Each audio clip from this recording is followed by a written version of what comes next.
Last night, I sent a text to my husband saying, "Forget you if you can't apologize." Now he won't talk to me. Background. I've been the main cook for this family for 17 years. I'm 40 years old. We have 5 kids. He is nearly 50 years old, and he rarely cooks, but he is capable of cooking. 7 days ago, I had a total hip replacement planned. I'm on crutches and a lot of pain medication. He is my caregiver. Yesterday at 7 p.m, he said he would start cooking dinner. I was concerned and starving, and I asked him what dinner was. He said he was defrosting frozen chicken breast for a HelloFresh meal. To set the scene, the lunch he served was half a small plate of broccoli and sweet potato, no protein. Breakfast was a banana and a cuppa. I had to ask for 1 slice of toast. So by 7 p.m, I was starving, helpless, and in pain. When he said frozen chicken, I yelled, "I know there's food in the fridge, please just bring something." Plan B was microwave lasagna leftovers, which a neighbor delivered the day before, which he cooked, i.e. threw in the oven. Lacking protein, I started yelling again. "I can't believe you can't find something proper, 17 years, and I can't even trust you to feed me?" Edit. Lasagna is Woolworth's brand basic lasagna. Not homemade. Neighbor was very kind to deliver it, but not high in protein. He got mad saying, "Don't you want food? I am offering chicken or lasagna with salad. What more do you want? How are you mad? I am offering you a choice." I felt betrayed, disappointed, and unloved. But I needed to eat, so I told him lasagna. He served it, I eat, and I go to bed. After 30 minutes, I'm still mad, so I texted him. I didn't think I would have to spell it out. Feeding a person is not difficult. Your plan of defrosting frozen chicken at 7 p.m. is ridiculous. Please have a nutritious meal for me tomorrow. The trust I had for you has been going for a while now. But this is a huge low. And for you to throw a fit and try to make me look like the crazy one, forget you if you can't apologize. Edit. Yes, I realize how awful this was. But I'm mad. And I wanted real feedback, so being honest. I usually don't speak like this. But yes, the resentment is growing for more reasons. This is just an example. He says nothing and completely ignores the text message. This morning, he goes to work as planned. My 16-year-old daughter is caring for me during the day. She feeds me well. He comes home at 6 p.m. Still no apology. He makes the chicken dinner tonight. He defrosted it last night. Brings it to me, and then he leaves silently. He parks himself in front of the TV. I eat and finish, but I cannot take care of the dirty plate, so it's sitting beside me on the bed. 10 minutes after I eat, I use crutches to hobble to get my own medication, and he ignored me while I struggled to get a glass of ice water and take the meds. It's an obvious struggle, and he is choosing to ignore me. I manage to take the meds, and as I walk by him to go to bed, he says nothing. He just now crawled into bed and is near asleep. He hasn't said anything to me yet. No "how are you?" No apology, no consideration. Silence. Does he owe me an apology? Or am I the idiot? Edit for clarification. I'm not sitting around in bed. I'm walking as much as possible, following doctor and PT directions. It's my second hip replacement. First one was in 2018, early onset osteoarthritis. I can't cook yet though, and he said he would. Update, I apologized at length. He said, "Okay," then pretended like it never happened. We spoke briefly about the weather, and he hasn't attended to me since. Thankfully, my daughter is bringing meals, and I am now able to walk a lot more, so I'll be able to self-care. I know now what to expect from him. Not much. Now, for a few comments before the update. Comment 1. The trust I had for you has been going on for a while now, so I feel like you're burying the lead here a little bit. He's obviously not doing a great job of being a caregiver, but the anger in your text was clearly influenced by other stuff too. Still, not the idiot. He needs to do better. Comment 2. Defrosting chicken at 7 p.m. to just begin making dinner? Nope, not the idiot. Like many others have said, weaponized incompetence. If he's doing this now, after surgery, what would life be like if something catastrophic happened to you later in life? Now for the update. Hey everyone, thanks for all the support last time. Things have been, well, let's just say it's been a ride. So, after I sent that text to my husband, things went radio silent. I mean, not a word from him. I was still on crutches, still needing help, and he was acting like I didn't exist. My daughter, bless her heart, stepped up big time. She's been my rock, making sure I'm fed and taking care of me while I recover.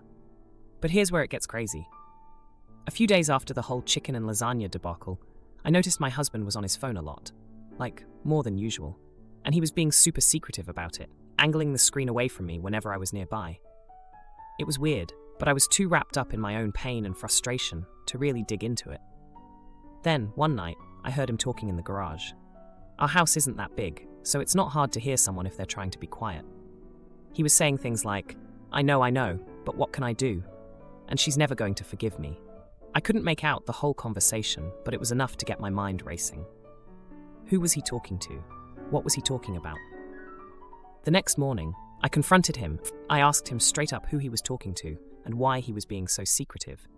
He brushed it off, said it was just work stuff, but I could tell he was lying. There was something in his eyes, a kind of panic I hadn't seen before. Days went by, and the tension in the house was thick. My daughter was still helping me out, but she was starting to ask questions. What's going on with you and Dad? She'd say. I didn't have good answers for her. Then, one day, my husband left his phone on the kitchen counter while he was in the shower. I know it was wrong, but I couldn't help myself. I had to know what was going on. I picked up his phone, and that's when I saw the messages.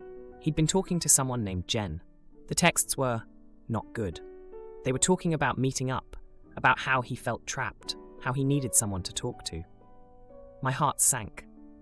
I felt like I'd been punched in the gut. All this time, while I was struggling, he was confiding in someone else? Possibly more? I put the phone back and didn't say a word. I didn't know what to do. I was hurt, angry, and felt so betrayed. But I also needed him. I was still recovering, still not able to take care of myself fully. That night, he came home with flowers and a card. It was the first time he'd acknowledged me in days. The card was an apology for not being there for me, for not being a better husband. But it didn't mention Jen. It didn't mention the texts. I accepted the flowers, but I didn't say anything about the texts. I didn't confront him. I just couldn't. Instead, I focused on getting better, on walking more, on being less dependent on him. Now, it's been 2 weeks since my last update. I'm walking a lot more, and my daughter is still helping me out. My husband and I were talking, but it's like we're walking on eggshells around each other. He's trying to be more attentive, but there's this huge elephant in the room that we're both ignoring. I don't know what's going to happen with us. I don't know if I can ever trust him again. But for now, I'm just focusing on my recovery and taking it one day at a time. Thanks for listening. Now for the comments. Comment 1. Oh honey, your man's acting shadier than a tree on a sunny day. You deserve the truth, straight up. While you're healing, remember, you're the main character in your story, not a side quest in his. Comment 2. First off, gather evidence. Then, seek a therapist for yourself and consider couples counseling if you want to salvage things. Legal advice wouldn't hurt either. Protect yourself financially and emotionally, girl. Now for the next story. My 32-year-old female father is 20 years older than his younger brother David, 34-year-old male. Due to various factors, David spent a majority of his early years with my parents. By the time I was 10 and David was 12, he moved in. David and my dad look nearly identical, and people always assumed that was his son. My parents always said he was their first kid, they loved him like a son, etc. I always felt a bit weird about this. David is a nice guy, but he's not my brother. I never understood why it was my parents' job to pick up the slack of my grandparents. It caused a few disagreements in my youth that always boiled down to, David has nothing, you have everything, be nice. I hated that I essentially went from an only child to a younger sister without being asked. I never looked at David as a brother, but obviously due to our small age gap, I never saw him as an uncle. To me, he's just family. We get along well. David is now married with a daughter, Aria. My parents are grandma and grandpa to her. It does make me feel some sort of way that they've christened her as their first grandbaby. But I've accepted I can't control how they feel and relate themselves to David. So long as when my husband and I have kids they're the same to them, and I know they will be, that's fine. The real issue is that David, his wife and my parents have tried making me Aunt Tabitha. I don't like it. Aria isn't my niece. I tried to just refer to myself by my first name with her, but the hint wasn't going through. As Aria is too little to speak, 8 months, I plan to let it go for now. Yesterday, we were at my parents' for Christmas. Aria was being fussed over, as usual. When it came time for David and his wife to help her unwrap the gift my husband and I got her, David told Aria, "This is from Auntie Tabitha and Uncle Mike." Without thinking, I said, "Just Tabitha and Mike." David gave me an odd look but went back to unwrapping. Later on, privately, David asked if I was okay. I said yes. Why? He said I got weird during gifts. I said not weird, just factual. I'm not Aria's aunt. He was still confused. I said I'm not his sister. This seemed to hurt his feelings, but he said okay, apologized, and said he'd never say it again. My mom pulled me aside later and said I was cruel to David. She said he considered me his sister. I simply said I'm not, and I'm not that baby's aunt. My mom gave me a disgusted look. She and my dad barely spoke to me the rest of the night, though David and his wife were polite. My husband feels there were better ways of going about it. Am I the idiot? Now, for a few comments before the update. Comment 1. You're the idiot. This dude has basically been your brother for 12 years. And the aunt label doesn't really mean anything. It's just a word that family uses sometimes to describe each other. Sure, technically you are cousins, but why sweat the details? Comment 2. In my family, though I think it's cultural, I grew up calling cousins aunt out of respect because they are much older than me. Now, for the update. Hey everyone, I wanted to give you an update on the situation with my family. It's been a bit since the Christmas incident, and let me tell you, it's been a roller coaster. After the whole Aunt Tabitha thing blew up, things were super awkward. My parents were giving me the cold shoulder, and David and his wife were polite but distant. I felt like I was walking on eggshells every time I was around them. But then, something happened that I didn't expect. A couple of weeks ago, my husband and I got some surprising news. We're expecting. We were over the moon, but I was also nervous about telling my family. Given the tension, I wasn't sure how they'd react. We decided to wait until our first ultrasound to share the news. Meanwhile, David's birthday was coming up, and my parents were throwing him a small party. I knew I had to go, but I was dreading it. The day of the party, I was a bundle of nerves. When we got there, I could tell David was trying to make an effort. He came up to me, and we had our first real conversation since Christmas. He told me he'd been doing some thinking, and he realized that he'd never considered how I felt about the whole situation. He said he was sorry for assuming I was okay with being called his sister and Arya's aunt. I was taken aback. I hadn't expected an apology, and it was clear he was sincere. The party went on, and it was actually nice. My parents were still a bit standoffish, but it was better than I thought it would be. Then, as we were cutting the cake, my mom suddenly got emotional. She started talking about family and how important it is to stick together. It was so unlike her to be so open, and I could tell something was up. A few days later, my parents asked to meet with me and my husband. We sat down, and they told us they'd been doing some soul-searching. They apologized for not considering my feelings and for pressuring me into a role I wasn't comfortable with. They said they wanted to make things right. It was a lot to take in, and I was cautious, but I could see they were trying. So, I decided it was time to share our news. I told them about the pregnancy, and their reaction was priceless. They were ecstatic. My mom cried. My dad hugged us both. And for the first time in a long time, I felt like we were a real family again. Since then, things have been getting better. My parents have been more respectful of my boundaries, and David and I have been rebuilding our relationship. He's even started referring to me by my first name around Arya, which means a lot. As for Arya, she's growing so fast. She's started to babble, and it's the cutest thing. I've been spending more time with her, and I've got to admit, she's stolen a little piece of my heart. I'm not her aunt, but I'm something special to her, and that's enough for me. My husband has been my rock through all of this. He's been so supportive and understanding, and I don't know what I'd do without him. We're both looking forward to becoming parents and seeing our child grow up with cousins and a family that, despite everything, loves each other. So, that's where we are now. It's not perfect, but it's real, and it's ours. I'm learning that family isn't just about labels. It's about the love and effort you put into your relationships, and I'm hopeful for the future. Thanks for all the support and advice you guys gave me. It really helped me navigate through this whole mess. Now, for the comments. Comment 1. Oh honey, I'm cackling at the thought of that awkward family dance you all did before the baby news dropped. It's like everyone was stepping on each other's toes.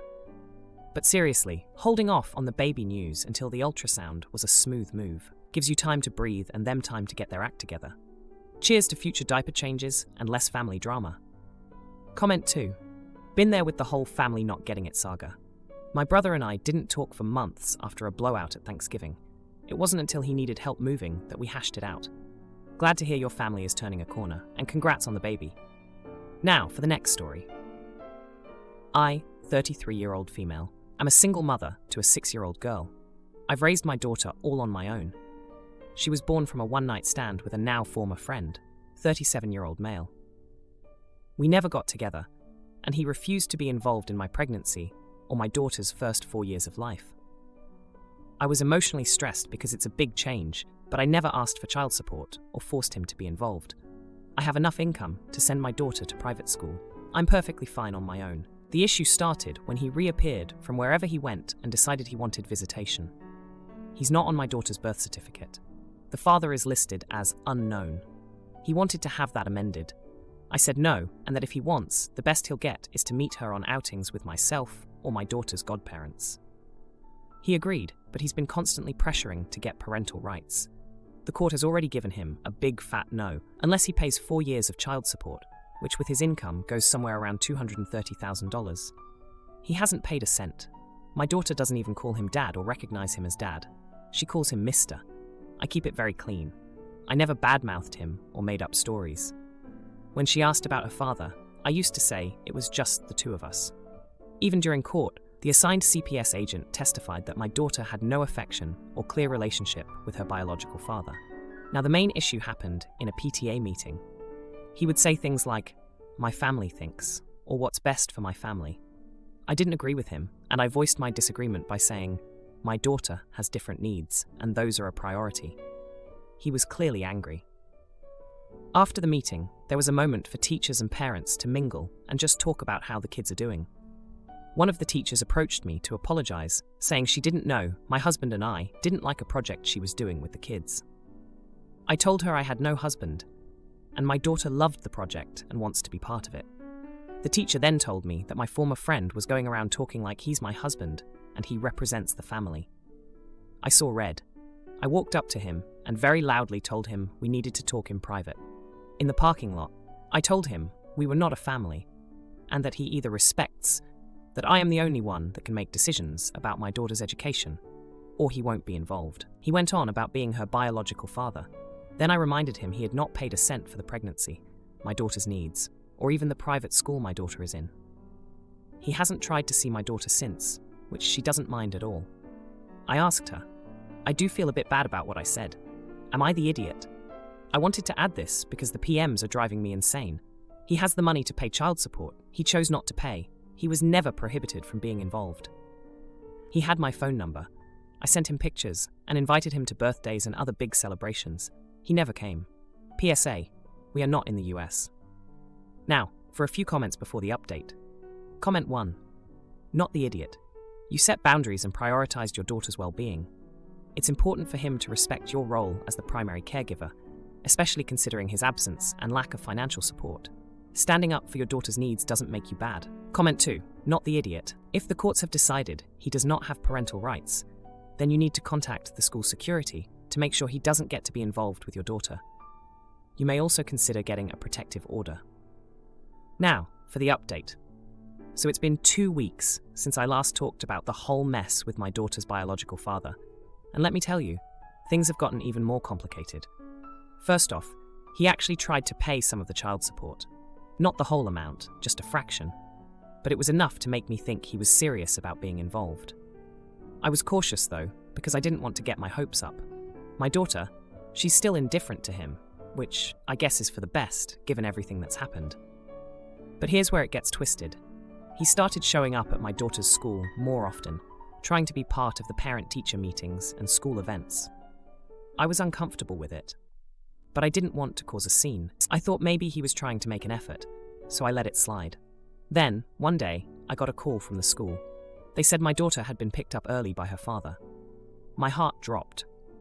I never gave permission for that. I rushed to the school, and thankfully, my daughter was still there. It turns out he had tried to pick her up, but the school, knowing the situation, refused to let him. I was relieved, but furious at the same time. I confronted him about it, and he said it was a misunderstanding. He claimed he just wanted to take her out for ice cream. But I wasn't buying it. I told him he crossed a line, and that I didn't want him anywhere near the school unless I was there. He got mad and said I was being unreasonable and keeping his daughter from him. Things were tense after that. I noticed my daughter seemed a bit more quiet than usual. I asked her if anything was wrong, but she just shrugged and said she was fine. I couldn't shake the feeling that something was up. A few days later, I found out what it was. My daughter's godmother, who's been a huge support for us, told me she saw my former friend talking to my daughter after school. She said it looked like a pretty intense conversation. When I asked my daughter about it, she finally opened up. She said he told her that he was her real dad and that he wanted to be part of her life. She was confused because she's always just had me And now this man was trying to tell her he was her father. I was livid. I had tried to keep things civil for my daughter's sake, but this was too much. I told him he had no right to talk to her like that without me present. He accused me of trying to poison her against him. I couldn't believe he'd say that after all the years he was absent. Now, I'm just trying to figure out what to do next. My daughter is caught in the middle of this, and I can see it's starting to affect her. She's been more withdrawn at home, and her teachers say she's not participating as much in class. And to top it all off, I've been getting messages from mutual friends saying I should give him a chance to be a father. They don't know the whole story, of course. They just see a man trying to be involved with his daughter, not the years of absence and the sudden, unsettling interest. I'm torn. Part of me wants to protect my daughter from all this drama, but another part wonders if I'm being too harsh. I mean, he is her biological father, right? But then I remember the years of silence, the lack of support, and the recent stunts he's pulled. So here I am, stuck in this mess, trying to do what's best for my daughter. I'm not sure where to go from here. It's like every time I think we've taken a step forward, something happens that sets us back again. And through all of this, I'm trying to keep a brave face for my daughter, but inside, I'm just as confused and conflicted as she probably is. Now, for the comments. Comment 1. Oh man, this takes me back. My ex started doing surprise pop-ins at my kids' daycare, and it was a mess. It's super important to have clear boundaries for everyone's sake. You're not wrong for feeling protective. Comment 2. Hey, sounds like you're in a tough spot. I'd suggest maybe setting up a proper visitation schedule. It could help give your daughter some stability and keep things civil. Hang in there, parenting is never easy, but you're doing your best. If you like this video, you'll probably like these too. Also, while you're here, please consider subscribing. It's your support that keeps this channel alive and allows me to make better and longer videos. Have a great day.